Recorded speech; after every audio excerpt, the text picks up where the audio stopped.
اس لیے وہ آخری شخص تھے جنہوں نے رسول اکرم صلی اللہ علیہ وسلم کی ہجرت کے بعد ہجرت کی۔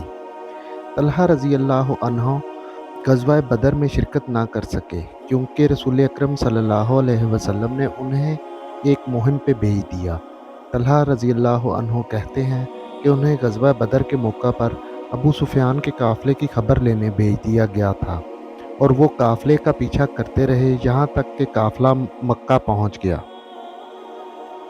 جب طلحہ رضی اللہ عنہ مہم سے واپس آئے تو غزوہ بدر تب تک ختم ہو چکی تھی، اور اس بات کا طلحہ کو بہت صدمہ تھا کہ وہ اسلام کی پہلی جنگ میں رسول اکرم صلی اللہ علیہ وسلم کے شانہ بشانہ نہ شامل ہو سکے۔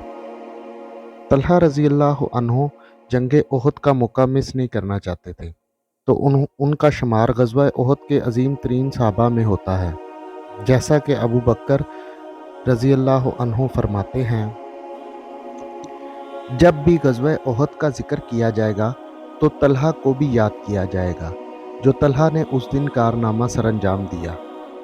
جب کچھ مسلمان جن کو رسول اکرم صلی اللہ علیہ وسلم نے ایک پہاڑی پہ کھڑا کیا اور حکم دیا کہ کچھ بھی ہو جائے یہاں سے اپنی جگہ نہ چھوڑنا، جب وہ مسلمان جگہ چھوڑ کر مال غنیمت سمیٹنے میں لگ گئے تو اس کے نتیجے میں مسلمانوں کے پیر اکھڑنے لگے اور مشرکین نے دوسری طرف سے مسلمانوں پر حملہ کر دیا، تو بہت سے مسلمان شہید ہو گئے اور ایک آواز آئی کہ محمد صلی اللہ علیہ وسلم کو بھی شہید کر دیا گیا۔ تب طلحہ رضی اللہ عنہ نبی اکرم صلی اللہ علیہ وسلم کی حفاظت کے لیے آگے بڑھے۔ مشرکین نے آپ صلی اللہ علیہ وسلم کو زخمی کر دیا اور مسلسل آپ صلی اللہ علیہ وسلم پر تیر برساتے رہے۔ رسول اکرم صلی اللہ علیہ وسلم ایک کھائی میں گر گئے۔ طلحہ رضی اللہ عنہ آپ صلی اللہ علیہ وسلم کی حفاظت کے لیے آگے بڑھتے گئے، اور ہر دفعہ جب آپ صلی اللہ علیہ وسلم فرماتے کون ہے جو میرا دفاع کرے گا، ہر دفعہ طلحہ رضی اللہ عنہ کہتے میں یا رسول اللہ۔ طلحہ رضی اللہ عنہ نے ایک ہاتھ سے رسول اکرم صلی اللہ علیہ وسلم کو سہارا دیا اور دوسرے ہاتھ سے مشرکین سے لڑتے رہے۔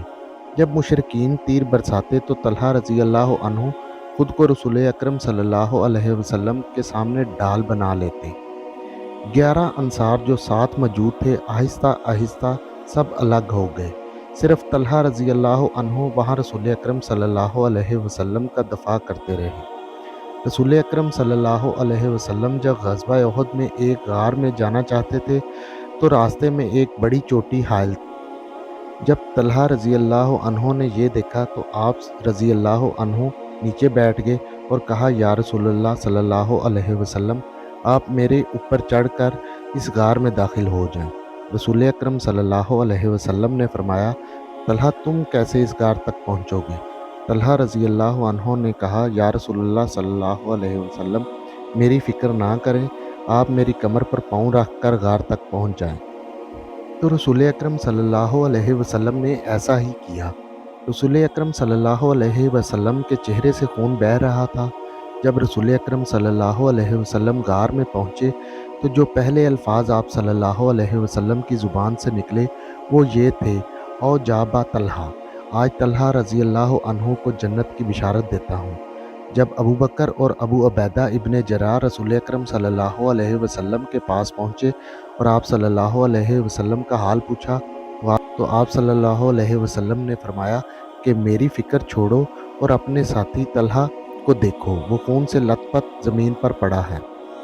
غزوہ احد میں طلحہ رضی اللہ عنہ کو 70 سے زیادہ زخم آئے اور آپ رضی اللہ عنہ کا ہاتھ اس کے بعد نکارہ ہو گیا تھا۔ طلحہ رضی اللہ عنہ 10 خوش نصیب صحابہ میں شامل ہیں جنہیں رسول اکرم صلی اللہ علیہ وسلم نے اپنی زندگی میں ہی جنت کی بشارت دے دی تھی۔ غزوہ احد کے بعد ہر غزوے میں طلحہ رضی اللہ عنہ نے رسول اکرم صلی اللہ علیہ وسلم کے ساتھ شرکت کی۔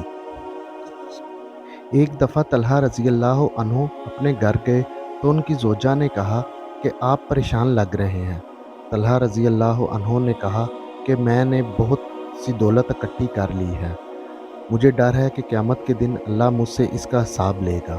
تو آپ کی زوجہ نے فوراً کہا کہ آپ اپنی ساری دولت اللہ کی راہ میں خرچ کیوں نہیں کر دیتے، ہمیں اس میں سے کچھ نہیں چاہیے۔ طلحہ رضی اللہ عنہ گھر سے باہر نکلے اور اپنی ساری مال و دولت اللہ کی راہ میں دے دی۔ وہ جب بھی کسی شخص کو ملتے تو اسے کچھ نہ کچھ دیتے۔ اس وجہ سے طلحہ رضی اللہ عنہ کو لوگ طلحۃ الخیر کے لقب سے پکارنے لگے۔ طلحہ کی کچھ زمین تھی جسے انہوں نے بیچ کر اونٹ خریدے اور اونٹوں کو ذبح کر کے لوگوں کو کھانا کھلا دیا۔ رسول اکرم صلی اللہ علیہ وسلم نے طلحہ رضی اللہ عنہ کے بارے میں فرمایا، طلحہ جنت میں میرا ہمسایہ ہوگا۔ ایک دفعہ قرآن کی آیت رسول اکرم صلی اللہ علیہ وسلم پر نازل ہوئی۔ یہ سورۃ الاحزاب کی آیت ہے کہ اے ایمان والوں میں سے کچھ ایسے ہیں جنہوں نے اللہ سے اپنا کیا ہوا عہد پورا کیا اور کچھ ابھی انتظار میں ہیں۔ صحابہ کرام رسول اکرم صلی اللہ علیہ وسلم سے ڈرتے ہوئے اس آیت کے بارے میں نہیں پوچھتے تھے۔ ایک دفعہ ایک دیہاتی مدینہ آیا تو صحابہ نے اس دیہاتی سے کہا کہ تم رسول اکرم صلی اللہ علیہ وسلم سے اس آیت کے بارے میں پوچھو۔ اس دیہاتی نے پوچھا تو آپ صلی اللہ علیہ وسلم خاموش رہے۔ دیہاتی کے تیسری دفعہ پوچھنے پر آپ صلی اللہ علیہ وسلم پھر بھی خاموش رہے۔ جب مسجد میں تمام لوگ اکٹھے ہو گئے تو طلحہ رضی اللہ عنہ بھی داخل ہو رہے تھے۔ رسول اکرم صلی اللہ علیہ وسلم نے دیہاتی کو کہا، اس شخص کی طرف دیکھو جو اس وقت مسجد میں داخل ہو رہا ہے، یہ وہی شخص ہے جس کے بارے میں اللہ تعالیٰ نے یہ آیات کو نازل کیا ہے۔ طلحہ رضی اللہ عنہ 36 ہجری کو وفات پائے۔ آپ رضی اللہ عنہ کی شہادت مروان ابن حکم کے تیر مارنے سے ہوئی۔ آپ کی عمر 64 سال تھی۔ سیدنا علی رضی اللہ عنہ جب آپ رضی اللہ عنہ کی میت کے پاس آئے تو آپ رضی اللہ عنہ کو اٹھایا اور آپ کے چہرے سے مٹی کو صاف کیا اور فرمایا کہ رسول اکرم صلی اللہ علیہ وسلم نے مجھ سے فرمایا تھا کہ جنت میں میرا ہمسایہ طلحہ ابن عبیدہ ہوگا۔ طلحہ رضی اللہ عنہ کے بیٹوں کا نام یحییٰ، موسیٰ اور عیسیٰ ہے، اور آپ رضی اللہ عنہ کی زوجہ کلثوم تھی جو سیدنا ابو بکر کی بیٹی تھی۔ طلحہ رضی اللہ عنہ سب سے عظیم لوگوں میں جیے اور سب سے عظیم لوگوں میں ان کی وفات ہوئی، رضی اللہ عنہ۔